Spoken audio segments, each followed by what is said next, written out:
त्वमेव माता च पिता त्वमेव त्वमेव बन्धुश्च सखा त्वमेव त्वमेव विद्या द्रविडं त्वमेव त्वमेव सर्वं मम देव देव।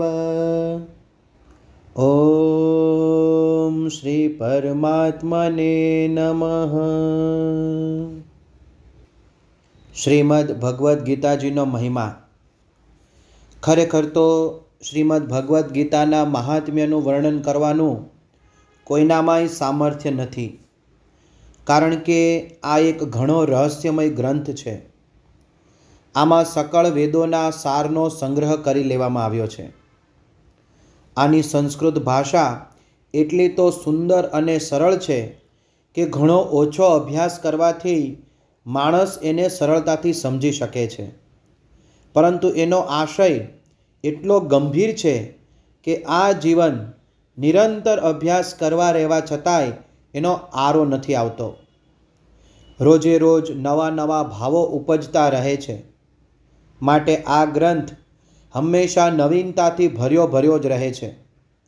તેમજ એકાગ્ર ચિત્ત થઈને શ્રદ્ધા ભક્તિ સાથે વિચારવાથી આના પદે પદે પરમ રહસ્ય છુપાયેલું પ્રત્યક્ષપણે જણાઈ આવે છે। ભગવાનના ગુણ, પ્રભાવ અને મર્મનું વર્ણન આ ગીતાજીમાં કરવામાં આવ્યું છે। ગીતા એ ભગવાનનો શ્વાસ છે, હૃદય છે અને ભગવાનની વાંગમય મૂર્તિ છે, જેના હૃદયમાં, વાણીમાં, શરીરમાં તેમજ સઘળી ઇન્દ્રિયો અને એમની ક્રિયાઓમાં ગીતા ઉતરી ગઈ હોય એ માણસ સાક્ષાત ગીતાની મૂર્તિ જ છે। એના દર્શન, સ્પર્શ, ભાષણ અને ચિંતન કરવાથી પણ બીજા માણસો પરમ પવિત્ર બની જાય છે। પછી એનું આજ્ઞા પાલન કે અનુકરણ કરનારાઓની તો વાત જ છે। ખરેખર ગીતાજીની તોલે સંસારમાં યજ્ઞ, દાન, તપ, તીર્થ, વ્રત, સંયમ કે ઉપવાસ વગેરે કશું જ નથી। ગીતાજી સાક્ષાત ભગવાન શ્રી કૃષ્ણના મુખારવિંદમાંથી નિસરેલી વાણી છે। એમનું સંકલન કરનારા સ્વયં શ્રી વ્યાસજી છે। ભગવાન શ્રી કૃષ્ણે પોતાના ઉપદેશનો ઘણો ખરો અંશ તો પદ્યોમાં જ કહ્યો હતો, જેને શ્રી વ્યાસજીએ એમનો એમ ઉતારી લીધો। થોડો ઘણો અંશ કે જે એમણે ગદ્યમાં કહ્યો હતો એને વ્યાસજીએ પોતે શ્લોકબદ્ધ કરી દીધો।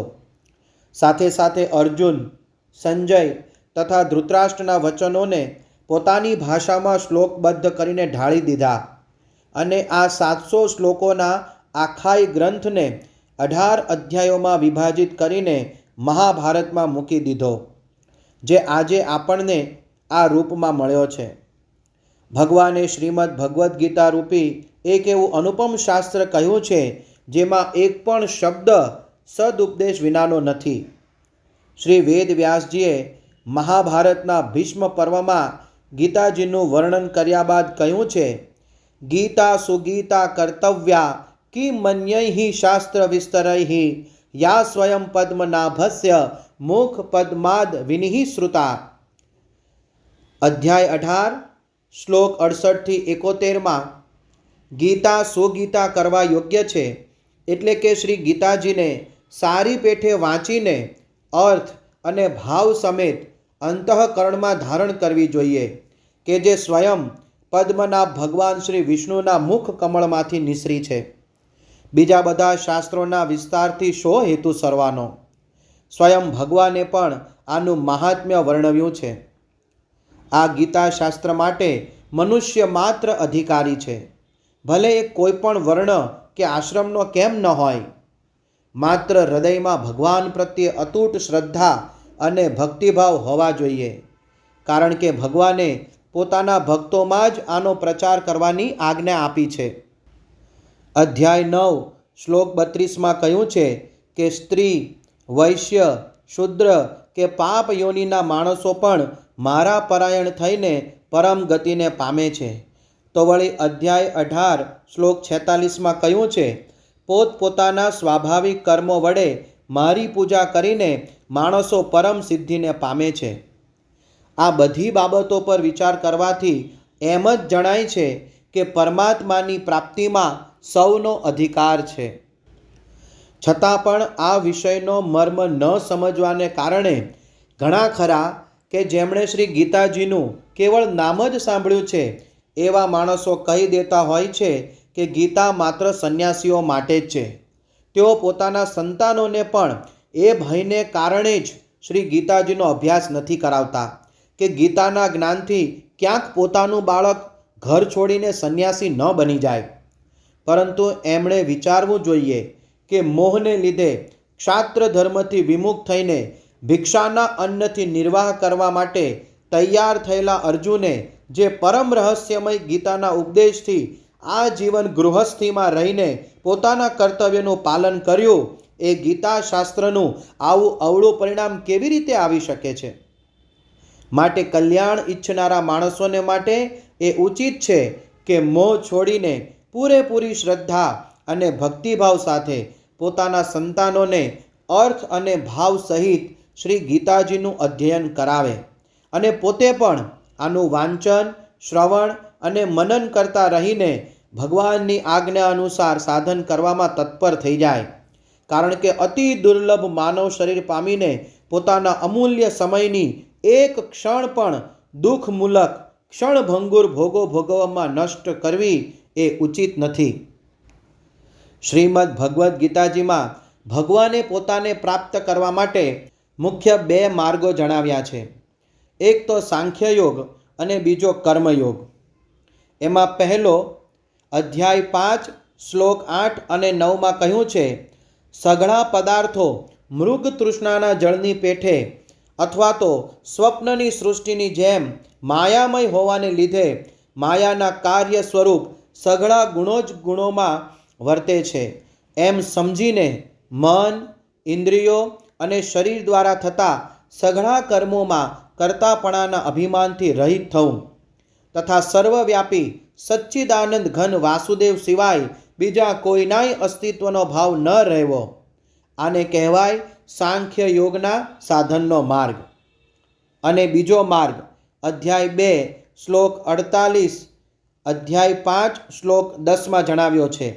સર્વ કાંઈ ભગવાનનું સમજીને સિદ્ધિ અસિદ્ધિમાં સમત્વ ભાવ રાખીને આસક્તિ તેમજ ફળની ઈચ્છાને છોડીને ભગવાનની આજ્ઞા અનુસાર કેવળ ભગવાનને જ કાજે સર્વે કર્મો આચરવા તથા શ્રદ્ધા અને ભક્તિભાવે મન, વાણી અને શરીરથી બધી રીતે ભગવાનને શરણે જઈને નામ, ગુણ અને પ્રભાવ સહિત એમના સ્વરૂપનું નિરંતર ચિંતન કરવું, જેની નોંધ અધ્યાય 6 શ્લોક 47માં કરવામાં આવી છે, તેને કર્મયોગના સાધનનો માર્ગ કહેવાય.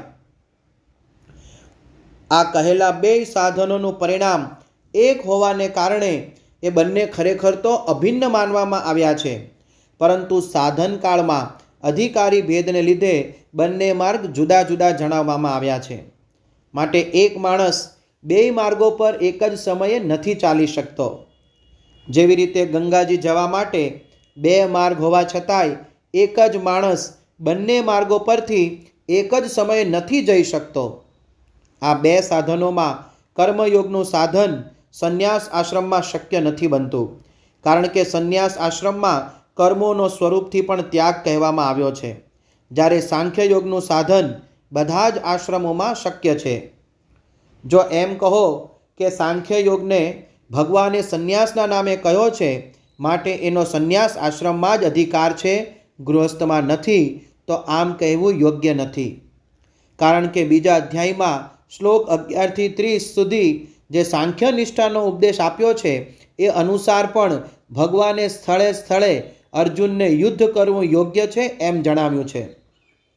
જો ગૃહસ્થમાં સાંખ્ય યોગનો અધિકાર જ ન હોત તો ભગવાન આમ કહેત જ શા માટે?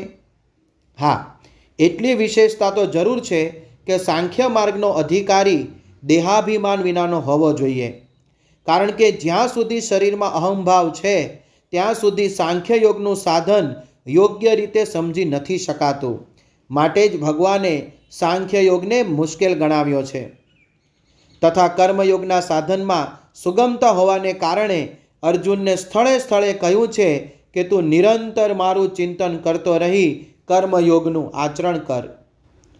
શાસ્ત્રોનું અવલોકન અને મહાપુરુષોના વચનો અનુસાર શ્રીમદ્ ભગવદ્ ગીતા કલ્યાણને અર્થે અતિ ઉપયોગી ગ્રંથ છે.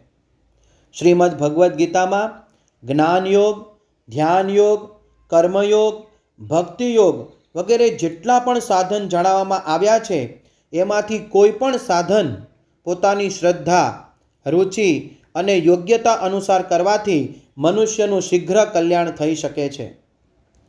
આમાં વર્ણવેલા સાધનોનું તથા પરમાત્માનું તત્વ રહસ્ય જાણવા માટે મહાપુરુષોનો કે ઉત્તમ કોટીના સાધકોનો શ્રદ્ધા અને પ્રેમ ભાવે સંગ કરવાનો વિશેષ પ્રયત્ન રાખતા ગીતાજીનો અર્થ તેમજ ભાવ સાથે મનન કરવાનો તથા તેના અનુસાર પોતાનું જીવન બનાવવાનો પ્રાણ પર્યંત પ્રયત્ન કરવો જોઈએ.